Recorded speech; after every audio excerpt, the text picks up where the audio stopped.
ઠગ. લેખક રમણલાલ વ દેસાઈ. અધ્યાય 1. અજાણ્યો યુવક. આ જંગલમાં મુકામ નાખીએ લગભગ 6 મહિના થઈ ગયા હતા. ઠગ લોકોના છેલ્લા ભયંકર અત્યાચાર પછી અમે અમારી છાવણી જંગલમાં જ રાખી. આથી તેમના કાર્ય વ્યવહાર ઉપર અમે ભારે અંકુશ સ્થાપ્યો. પરિણામે આ 6 માસમાં ઠગ લોકોનો જરા પણ ઉપદ્રવ જણાયો નહીં. ઉલટું કેટલાક એવા માણસોને મેં પકડ્યા કે જેમની પાસેથી ઠગ લોકો વિશે અમને ઘણી બાતમી મળી શકશે એવી અમને આશા ઉપજી. હવે અમે લગભગ નિર્ભય થઈ ગયા હતા અને અમારા લશ્કરને અહીંથી ક્યારે બોલાવી લેશે તેની જ રાહ જોતા હતા. સ્થળ અને યોજના મારી મરજી અનુસાર પસંદ થયા હતા, એટલે આ નિર્ભય વાતાવરણ માટે હું જાતે જ મગરૂર હતો. મારા સૈનિકો વખતો વખત શિકારે જતા અને પાછા ફરતા. હું પણ છેવટના ભાગમાં થોડા સોબતીઓ લઈ શિકાર રમવા નીકળી પડતો. ઇંગ્લેન્ડમાં જન્મેલા ગોરાઓને હિન્દુસ્તાનનો શિયાળો ઘણો જ પસંદ પડે છે. આજે સવારે ખાસ વધારે ઠંડી હતી અને બીજું કાંઈ કામ ન હોવાથી નાસ્તા પછી શિકાર કરવા જવાનો મને વિચાર સ્ફુર્યો. 5 સમોવડિયાઓને મેં સાથે લીધા અને હથિયારથી સજ્જ થઈ નજીકના ઝાડીવાળા ડુંગર તરફ અમે ઉતાવળે ચાલ્યા. ઠગ લોકોની શોધખોળમાં અમે આ પ્રદેશના સારા ભોમિયા થઈ ગયા હતા. સૂર્ય મધ્યાકાશે પહોંચ્યો, પણ આજ એક કે શિકાર હાથ લાગ્યો નહીં.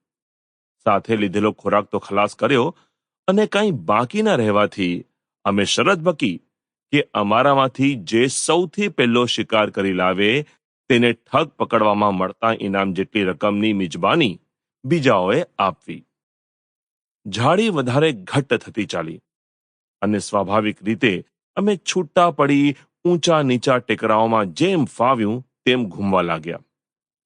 દૂરના એક ઊંચા ટેકરા ઉપર કોઈ જાનવરનો ફરતો આકાર મને જણાયો અને પહેલા શિકારનું માન ખાટી જવા હું છુપાતો તે ટેકરા ઉપર ચડી ગયો. શિકારીની નજરમાં તેનો શિકાર ભાગ્યે છુપી શકે છે, પરંતુ મારી કેળવાયેલી આંખને ચારે ખૂણે ફેરવવા છતાં મારો ધારેલો શિકાર મારા જોવામાં આવ્યો નહીં. હું ખૂબ રખડ્યો. સૂર્ય આથમવાની તૈયારીમાં હતો. અંતે હું નિરાશ થઈ એક મોટા પથ્થરની ઓથે આડો પડ્યો. આખો દિવસ રખડવાથી થાક લાગ્યો હતો અને પથ્થરને છાંયે સૂતા શીળો પવન લાગ્યો અને મારી આંખો ઊંઘથી ઘેરાઈ. હું કેટલો વખત ઊંઘી ગયો હોઈશ તેની મને ખબર નથી, પરંતુ બહુ લાંબો વખત તો નહીં જ થયો હોય, કારણ સૂર્ય આથમ્યા છતાં સંધ્યાનું અજવાળું પૂરતું હતું. ઓથારથી હું દબાયો હોઉં એવી ભયભીત વૃત્તિ સાથે હું જાગી ગયો અને જોઉં છું તો 15 હાથ છેટે આવેલી ઝાડીમાંથી 2 અંગારા મારી સામે ચમકતા દીઠા. શિકારી અંગારાને ઝટ ઓળખી શકે છે. એક જ છલાંગે મારો ઘાત કરે એટલે નજીક એક ભયંકર વાઘ મેં ઉભેલો જોયો. મને સહજ કમકમી આવી. ઠગ લોકોને માત કરનાર સેનાપતિ પરદેશમાં એક વાઘના પંજામાંથી ક્ષણભરમાં મૃત્યુ પામશે અને તેનું શરીર કબરમાં દટાશે પણ નહીં, એ ખ્યાલથી હું લાચાર બની ગયો. વાઘ મેં પૂરેપૂરો જોયો. વાઘે પોતાનું ભયંકર પુચ્છ હલાવ્યું.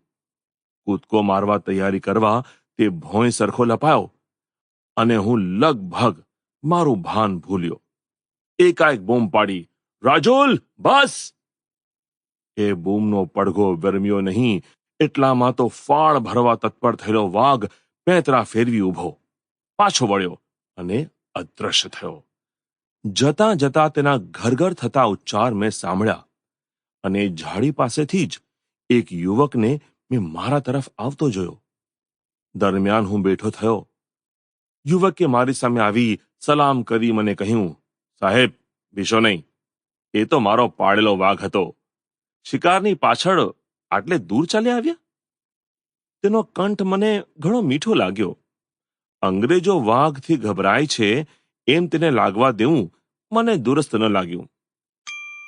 Sample complete. Ready to continue?